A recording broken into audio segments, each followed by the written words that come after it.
Bah, le truc à comprendre, hein, en tout cas, c'est que lorsque, en tant que professionnel, on est face à des enfants qui vont montrer quelques difficultés, qu'elles soient langagières, qu'elles soient comportementales, peu importe, c'est de ne pas se dire, ah, il est sûrement trop devant les écrans. Parce que ça, c'est un peu la solution facile. C'est presque comme dire, bah voilà, il suffit de couper la télé, tout ira mieux.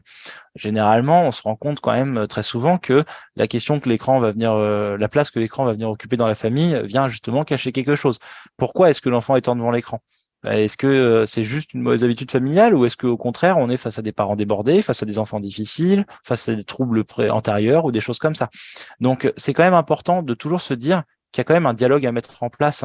C'est pour ça que d'ailleurs, on fait en sorte que de plus en plus de professionnels soient, comment dire, prévenus et soient conscients de ces questions-là pour pouvoir justement échanger avec les parents, peut-être recevoir les parents, essayer de comprendre un peu qu'est-ce qui se passe, pourquoi est-ce que ce jeune montre telle ou telle chose inquiétante, qu'est-ce qu'on peut en faire, est-ce qu'on peut échanger ensemble autour de ça, de pas faire en sorte que l'écran devienne le grand méchant loup comme certains professionnels assez mauvais, dirons-le nous, ont décidé de faire. Donc à faire des sessions spécialisées que sur les écrans, à dire des âneries pas possibles comme quoi les écrans rendraient autistes ou je ne sais quoi.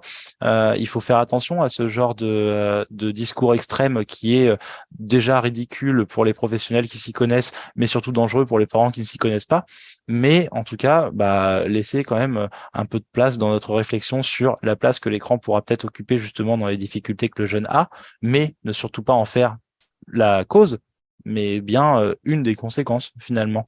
Et de se dire que cette place que les écrans occupent va sûrement être révélateur d'une autre problématique et que c'est sur cette autre problématique qu'il faudra pouvoir travailler finalement.